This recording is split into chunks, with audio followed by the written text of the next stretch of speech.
Hello everybody. Today we're going to be talking about getting the most from your advanced filter system in the Fuji X-T1, X-E2, X-M1, and even the X-A1. And in my case, we're using the X-M1, which I purchased last year. And I got to say, the more I use this camera, I'm just so amazed by the quality. Not only the sharp images, but the beautiful color that comes straight out of this camera. But especially the sharp images, even with my kit lens that I purchased with this camera. Now the sensor on my Fuji X-M1 is also the same sensor that's in the Fuji X Pro 1 and the X-E2. Now the only thing with the Fuji X-M1 and X-A1 is that they don't have the electronic viewfinder, so you have to look through the LCD screen, which may be a little bit problematic. But even though when you're shooting in the sun and you can't see as well, the camera still takes an amazing photo.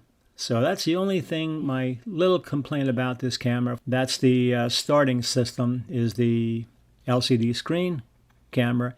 And if you want something better, of course, you have to move up to the other models that I just mentioned, like the X-E2. And now we have the Fujifilm X-T1, which is supposed to be a fantastic camera.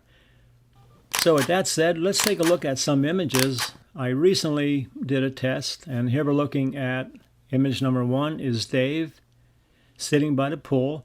And for this, I shot aperture priority, and there is no special filters on this. However, I do have my camera set to shoot in the Velvia film simulation mode, and that's what this is. So this is straight out of the camera. Actually, these next several images are straight out of the camera. The only thing I did was just reduce the file size when I put them in my editing software. Image number 2 shows I now switched over to the advanced filter, and this is the pop filter. So the pop filter emphasizes contrast and increases the color saturation. And this comes in handy if you want to add a little bit of color saturation to your landscape photographs. Image number 3 now, we're shooting in the dynamic tone filter.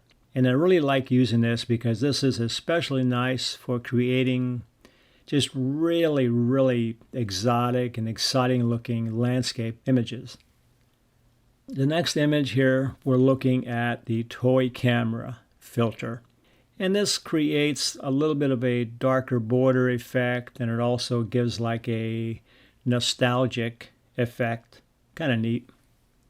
And the next one is especially useful if you do a lot of portraits, romantic portraits. This is the soft focus filter.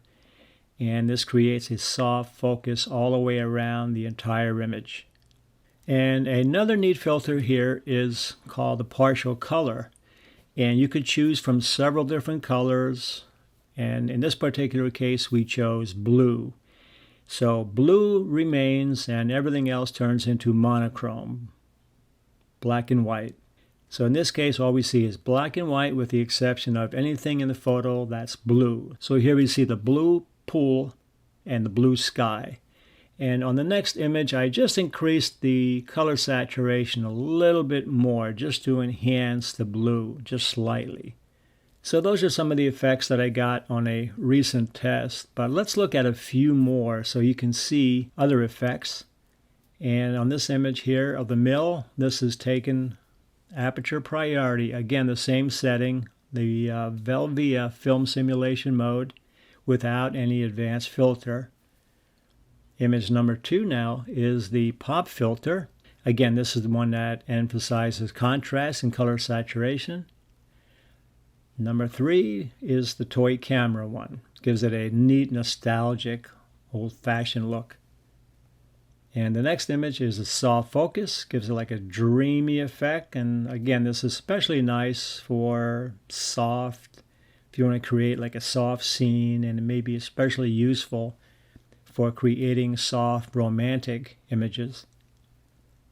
And then we have the dynamic tone, which is one of my favorites here, which actually gives a lot of increase in contrast and color saturation, which creates a fantasy effect. And I just want to show you, I was recently at an American Legion baseball game, and I took along my Fuji X-M1. And on this first image here, the sun was starting to go down. They turned on the lights. And then you can see the cool effect that the dynamic tone filter gave me, just emphasizing the color and the saturation.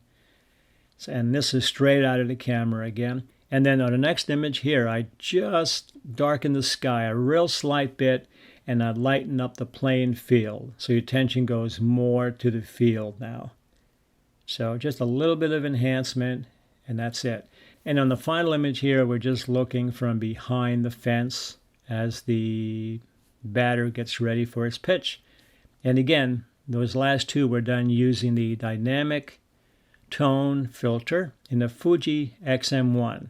So I hope this helps you, and I think the Fuji X series camera bodies are definitely worth looking into if you're in a market for something that's really small, compact, yet able to give you really, really fantastic professional images. Thank you very much.